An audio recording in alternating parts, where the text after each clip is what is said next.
السلام علیکم ورحمۃ اللہ وبرکاتہ۔ جیسا کہ آپ حضرات کو معلوم ہے، پچھلی مرتبہ میں نے ایک پوسٹ کی تھی جس کا مقصد یہ تھا کہ بے مطلب، بے مقصد اور بغیر کسی ویژن کا جو جلسہ ہو رہا ہے، جس میں لاکھوں کے خرچے ہو رہے ہیں اور قوم ملت سے موٹی رقمیں وصولی جاتی ہے، اور جو پیشہ ور مقررین ہیں ان کو موٹی فیس کی شکل میں بڑی رقم دی جاتی ہے، یہ سلسلہ تھمنے کا نام نہیں لے رہا ہے۔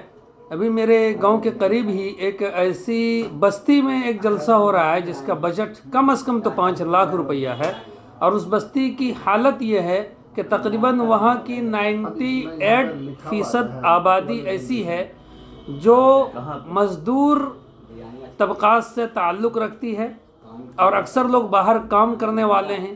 یقینی بات ہے کہ یہ پیسے وصولے جائیں گے جلسے کے نام کے اوپر، اور دوسری بات، جن لوگوں کا نام دیا گیا ہے یہ وہی لوگ اس میں بھی نظر آ رہے ہیں جو کہ کچھ معروف ہیں سوشل میڈیا کے اوپر، جن کے گروپ ہیں اور موٹی موٹی فیس اور رقمیں وصولتے ہیں۔ نہ ان کی علمیت کا پتہ ہے، نہ ان کی بزرگیت کا پتہ ہے۔ اس لیے ضرورت اس بات کی ہے کہ جلسے کو مفید کیسے بنایا جائے، امت مسلمہ کی کیا ترجیحات دور حاضر میں ہونی چاہیے، کس طریقے سے یہ امت ترقی کرے گی۔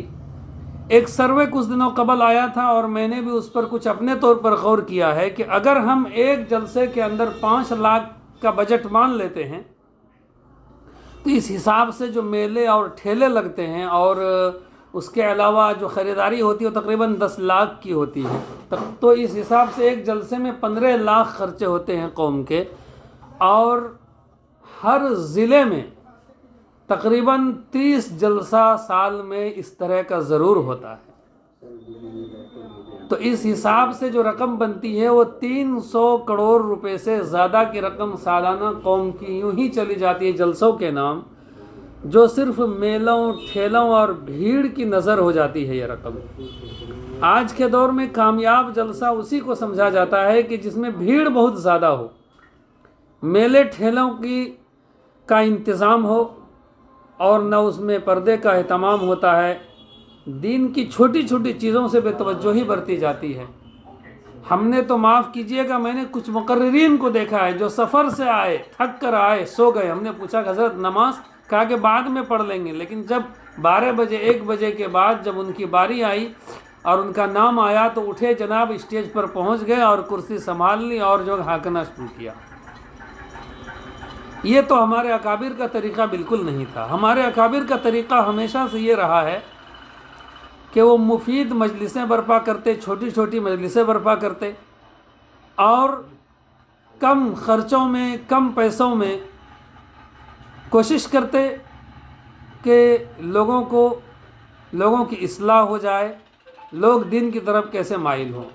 آج کل منتظمین جلسہ کے درمیان یہ ہوڑ لگی ہوئی ہے کہ جس جلسے میں زیادہ بھیڑ وہ جلسہ کامیاب، جس جلسے میں جتنی زیادہ دکانیں لگی ہوئی ہیں، میلے ٹھیلے لگے ہیں، وہ جلسہ زیادہ کامیاب مانا جاتا ہے۔ میرے دوستوں اور بزرگوں، آج وقت اور حالات کے تقاضے کے پیش نظر یہ ضرورت ہے کہ علماء کرام اٹھیں اور اس طرح کے جلسوں کا سرے سے بائیکاٹ کریں، اور ہر علاقے کے علماء کرام اپنے طور پر کمیٹی بنائیں اور بلاک کی سطح پر علاقے کے علماء گاؤں میں جا کر چھوٹے چھوٹے پروگرام کریں اور لوگوں کو ترجیحات بتائیں کہ کیا کرنا چاہیے اور کیا نہیں کرنا چاہیے۔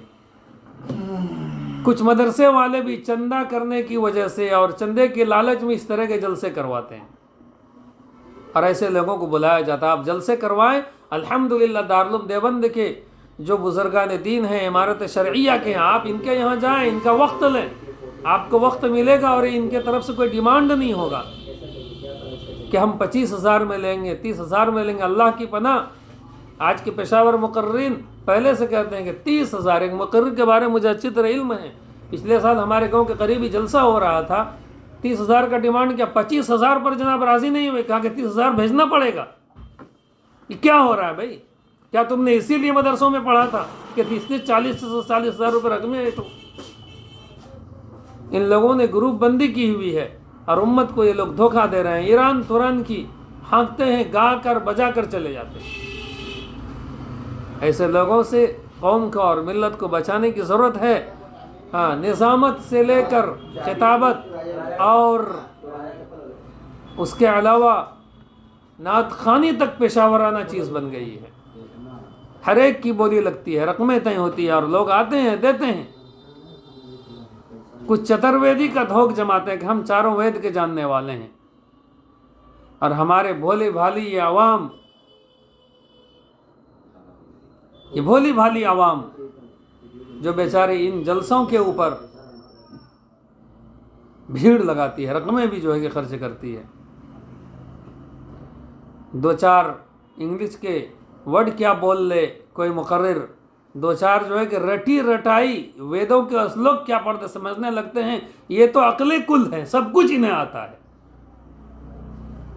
جب انہیں وید کو کھول کر پڑھنے کہا جائے تو تب جو ہے کہ سمجھ میں آئے گا. کسی انگریزی اخبار کا کوئی صفحہ ان سے کھول کر پوچھیں کہ ذرا یہ پڑھیں ایک کالم، ایک پیراگراف، اور اس کا ترجمہ کر کے بتائیں اگر آپ کو انگریزی اتنی ہی آتی ہے. اور پھر تقریر میں ویدوں کی کیا ضرورت ہے، انگریزی کو ہانکنے کی کیا ضرورت ہے؟ یہ صرف اپنی مارکیٹنگ جمانے کے سارے بہانے ہیں اور سارے حربے ہیں. امت کو یہ بات سمجھنی پڑے گی، اور امت یہ بات نہیں سمجھتی ہے تو یہ ہم لوگوں کی کمی ہے کہ ہم امت کو سمجھا نہیں پا رہے ہیں. ہر علاقے کے علماء کو اس کے لیے کھڑا ہونا ہوگا. مجھ جیسے لوگ اگر آواز بلند کر رہے ہیں، میرے ساتھ کچھ لوگ ہیں میرے علاقے میں اپنے علاقے کے علماء کرام کو اس طریقے سے جہاں تک میری آواز پہنچتی ہے ان سے میری درخواست ہے کہ آپ حضرات خدا را تیار ہوں اور لوگوں کو سمجھائیں، صحیح بات بتائیں کہ جو جلسہ ہو رہا ہے سراسر اسراف ہے، فضول خرچی ہے، اس سے ثواب نہیں ملنے والا ہے، ان کا بائیکاٹ کیا جائے. ہر گاؤں میں، ہر بستی میں چھوٹے چھوٹے پروگرام ہوں. علاقے کے بزرگان دین اور جو عارف باللہ لوگ ہیں، جو علاقے کے متحرک ہیں، فعال ہیں، اور جن کی علمیت کے اوپر جن کی بزرگیت جو ہے کہ مسلم ہیں، ان کی صدارت میں ہو. علاقے کے علماء کرام آئیں اور پھر حالات اور ماحول اور سماج کو دیکھتے ہوئے وہاں پر گفتگو ہو اور لوگوں سے عہد لیا جائے. کم خرچے میں یہ پروگرام کیے جا سکتے ہیں، اور الحمدللہ ایسی کئی ساری مثالیں ہیں